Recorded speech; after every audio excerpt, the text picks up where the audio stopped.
Я многократно перечитал Библию от корки до корки. А многие, как я, перечитали ее еще больше раз. Они куда образованнее, чем я. Владеют как ивритом, так и греческим языком. Мухаммад не упоминается в Ветхом Завете. Этот человек многократно перечитал, но так и не увидел. Как такое возможно? Я ему говорю: знаешь, тут дела обстоят следующим образом. Во-первых, Мухаммад упоминается по имени в оригиналах Писаний. Ветхий Завет, согласно христианским богословам, был сохранен на иврите, а Новый Завет в виде греческих писаний на греческом языке. В Ветхом Завете, в Песне Соломона, в 5 главе, в 16 стихе, на иврите написано: Хикко мамиттаким викулло Мухаммадим зехдуди визехреи байнат Иерушалам. Песнь Соломона, 5 глава, 16 стих. Слово «Мухаммадим» и есть «Мухаммад» и «им». Окончание, указывающее на уважительную форму множественного числа в иврите. Возьмите первый стих в Библии, в книге Бытия, 1 глава, 1 стих. «Вначале сотворил Бог небо и землю». Слово «Бог» на иврите звучит как «Элохим». На иврите «Элах» означает «Бог», а «Элохим» — это множественная форма выражения особого уважения и почитания. Множественная форма уважения. Во всех восточных языках, включая арабский и иврит, есть два вида множественного числа. Первый для выражения особого уважения, второй для обозначения множественности. В Коране встречается то же самое, как в аяте, в котором Аллах говорит: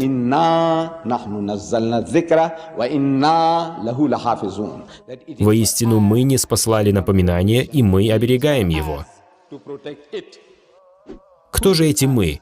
Спросите каждого мусульманина, кто такие мы? Разве это не Аллах, Джибриль и Мухаммад, наподобие Отца, Сына и Святого Духа? Нет, нет.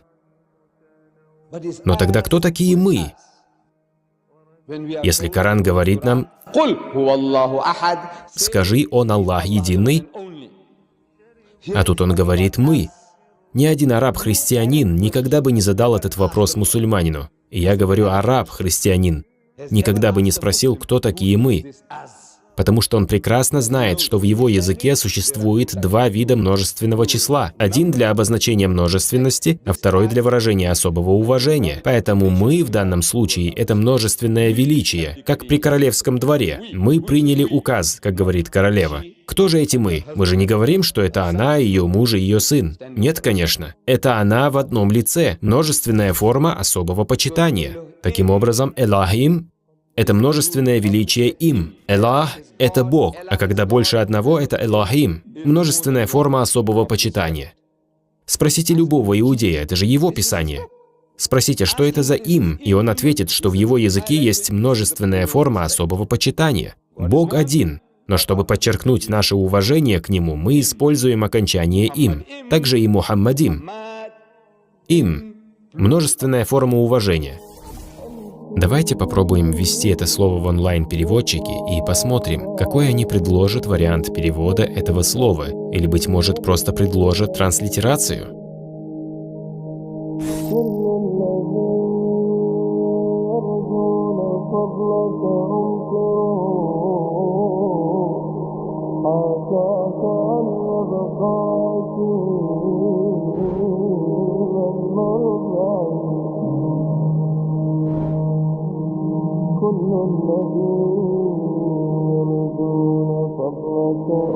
В Песне Соломона, в 5 главе, в 16 стихе, действительно приводится имя Мухаммада. В нем хоть и говорится «Мухаммадим», но имя Мухаммада обозначено совершенно ясно в тексте.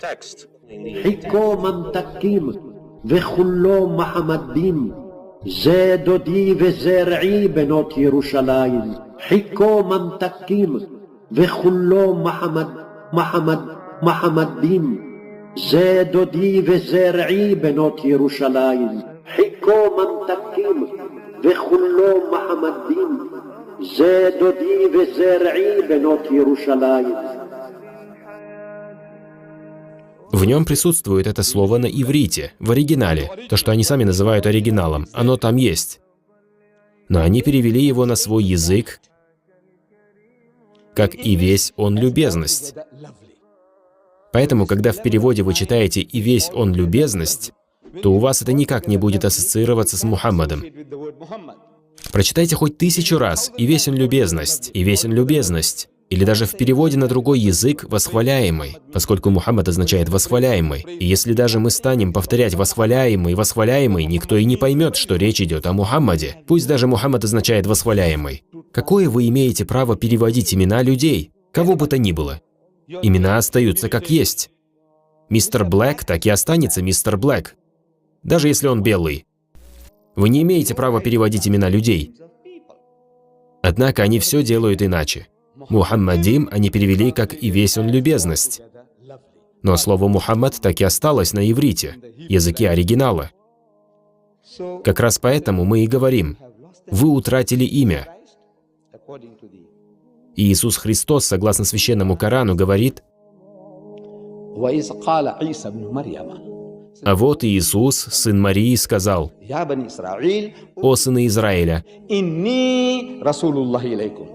я послан к вам Аллахом, чтобы подтвердить то, что было в Торе до меня,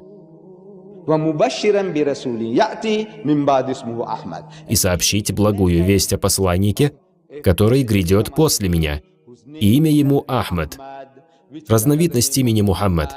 Мухаммад и Ахмад — это синонимы, указывающие на почитаемого Божьего посланника. Ахмад — так его называет Коран. А христиане утверждают, мол, в нашем Писании его нет. Его имен в нем нет, ни Ахмада, ни Мухаммада. Таким образом, у нас не остается другого выбора, кроме как проанализировать, что же в нем есть. В Библии есть стихи, в Евангелии от святого Иоанна, в 16 главе, в которых говорится: «Но я истину говорю вам». Это говорит Иисус. «Лучше для вас, чтобы я пошел, ибо если я не пойду, утешитель не придет к вам, а если я пойду, то пошлю его к вам. И он, придя, обличит мир о грехе и о правде, и о суде, о грехе, что не веруют в меня», и так далее. Он говорит: «Если я не пойду, утешитель не придет к вам». Мы же утверждаем, что этот самый утешитель и есть Мухаммад, саллаллаху алейхи вассалям. В той же главе он говорит: «Еще многое имею сказать вам, но вы теперь не можете вместить». То есть у вас нет способности. Когда же придет Он, Дух истины, то наставит вас на всякую истину. Дух истины? Кто же этот Дух истины? Христиане вам ответят: это Святой Дух. Когда же придет Он, Дух истины, то наставит вас на всякую истину, ибо не от себя говорить будет, но будет говорить, что услышит, и будущее возвестит вам. Он прославит Меня. Кто же этот Дух истины? Вам ответят: это Святой Дух. Хорошо, допустим, что это Святой Дух. Тогда расскажите, что же нового Он принес вам за последние 2000 лет?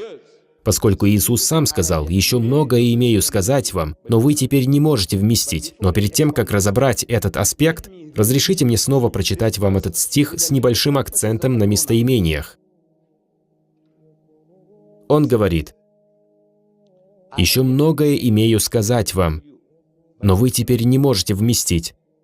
Когда же придет Он, Дух истины, то Он наставит вас на всякую истину, ибо не от себя говорить Он будет, но будет говорить Он, что Он услышит, и будущее Он возвестит вам. Он прославит Меня». Использование одного лишь местоимения мужского рода просто неуважительно по отношению к Святому Духу, согласитесь? Это человек, и никто иной, как человек. И это повторяется 8 раз. Во всей Священной Библии вы не найдете стиха, в котором приводится 8 местоимений мужского рода, женского или среднего рода. Не найдете. Это уникальный стих, относящийся к уникальной личности, Мухаммаду. Человек, да и только. И никакой это не дух и не призрак.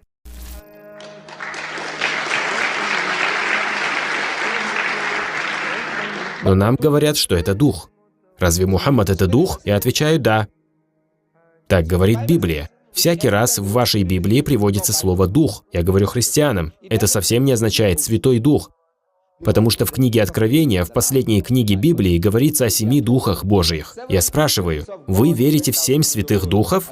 Они отвечают, нет, Святой Дух один. Я говорю, но кто тогда эти 7 духов? Получается, должно быть 7 святых духов? Нет, Божий Дух не всегда является Святым Духом. Прямо там же от Иоанна, в первом послании Иоанна он говорит, «Возлюбленные, не всякому духу верьте, но испытывайте духов, от Бога ли они, потому что много лжепророков появилось в мире». Лжепророк — это ложный дух, а истинный пророк — это истинный дух.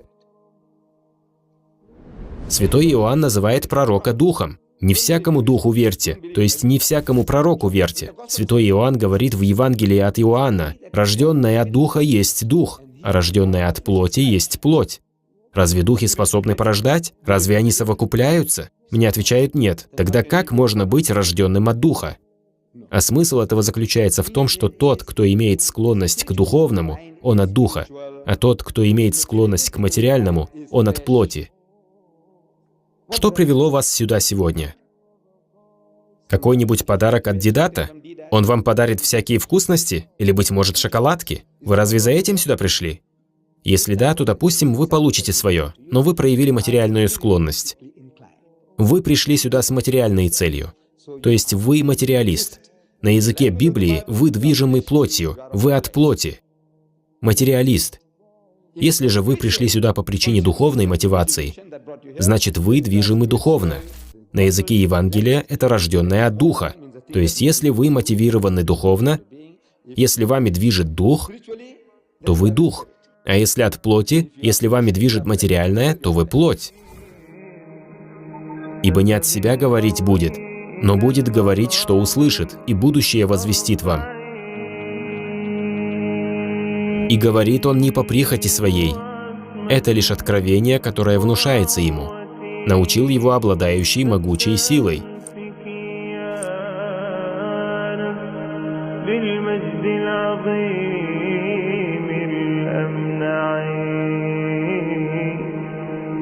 Те, кому мы дали Писание, знают Мухаммада как своих сыновей. И некоторые из них скрывают истину, а сами знают об этом.